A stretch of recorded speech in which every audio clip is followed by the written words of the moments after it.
In terms of your interests, how many of you envision yourselves working in the public sector? A library, an archive, a government? Okay.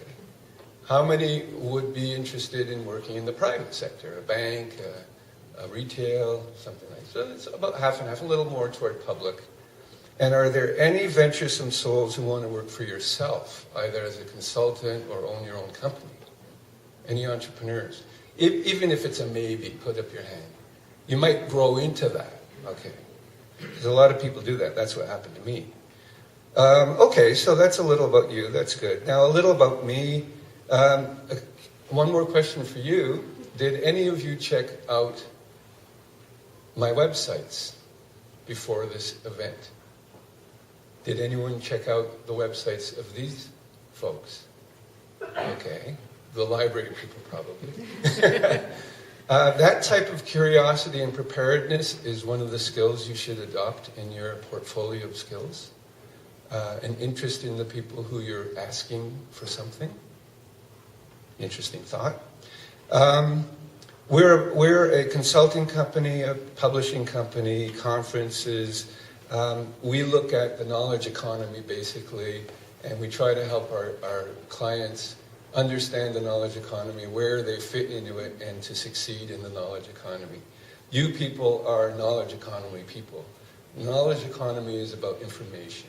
It's about turning data into useful information for users or customers. Public sector, user, customer, private sector, it's the same thing. So that's our business. And so our consulting, we have clients in government, companies, school boards, not-for-profits, foundations, and the media. We've worked for radio, television. We work in all those spaces in our consulting. In our publishing, we have Research Money. It's a newsletter written by a gentleman in Ottawa. It's a newsletter about funding of research and development in Canada. If you want to find out about where the grants are, who's getting what the universities are doing, what the tech companies are doing, you read Research Money. It will cost a subscription, but it's worth it. And then we put on conferences, an annual conference in Ottawa for the policy community, the business community, the research community in universities, etc. And then our third company is Research InfoSource, which is this, Wendy referred, business intelligence. It's sort of data, turning data into information. And our latest, we're actually getting into a product. We're a service company, but we're doing one product called the Innovation Atlas of Canada. It is a web-based product where anyone who wants to know who's doing what where in research, in innovation, in technology, they go on this map, and all these Statistics Canada data is there. But the innovation it's not for analysts, many of you will become analysts, but it's for people who are selling Canada. So Foreign Affairs and International Trade is a subscriber, because they have people around the world trying to get people interested in doing business with Canada. They haven't been in Canada for many years, and so here's a way for them to sell Canada. So it's an interesting information tool. Now, take the 30,000 kilometer view of your situation. And I just want to say a couple of things about the economy. I'm going to say, first of all, I said this before, it's a knowledge-based economy. Canada, we're all wealthy here compared to other parts of the world because we have something everyone wants, our natural resources. So we're a wealthy country because we're endowed with natural resources. But the world is going toward knowledge-based economy. And we have to prepare ourselves as a country for that. And it's information-based. It's how to package information so it's useful for someone. It's also global. No longer is it enough to just sit in your little backyard and think you can find users and customers in your little backyard. They're coming here from India, from China, from Brazil, from Russia, from all over, and they are aggressive, they're ambitious, they're competent, they're as technically good as we are, and if you want to survive in this world, you have to think global. The other thing, and this has been referred to before, particularly by Dan, it's culturally diverse. Just think of the countries I mentioned. We're all neighbors and we're all working together.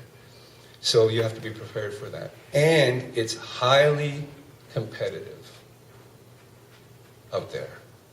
So don't be afraid of that. It's fun. But just know that's the situation. Okay, so let's talk a little about skills. You've heard a lot. And I just want to ask you another question. How many of you like people? You like talking, you're a schmoozer, you like parties, you don't... Okay, we need people like you, but we also need other types of people. How many of you, you're not so crazy about people, you believe in Nietzsche's statement, hell is other people. You know, you just like to work in your back, get your work done, work in the back room, and someone else can deal with the people. Anyone feel they're closer to that end of the spectrum? It's not a bad thing to be. Okay, so you're all, okay, at least one person. A couple of people, you can be on a scale of 1 to 10, you don't have to be on an extreme, you know, there's always a normal distribution, 20%, 20%, and 60 in the middle, so within that range, you know. So that's an important question because, and it's been said before, your technical skills, those aren't being questioned. You will be questioned on your technical skills. You may be even tested on your technical skills. But there's no doubt in my mind that all of you, or at least 80% of you, are really, really good on the technical level. And you're going to have to prove that to any future employer. And that's important. But what's going to really turn it for you is your human skills. And I want to talk a little about the human skills. Leadership was mentioned. Relationship building was mentioned. These are very important things. And people are looking for this. These are critical skills. Communications. Karen mentioned those. Both written communication and oral communication.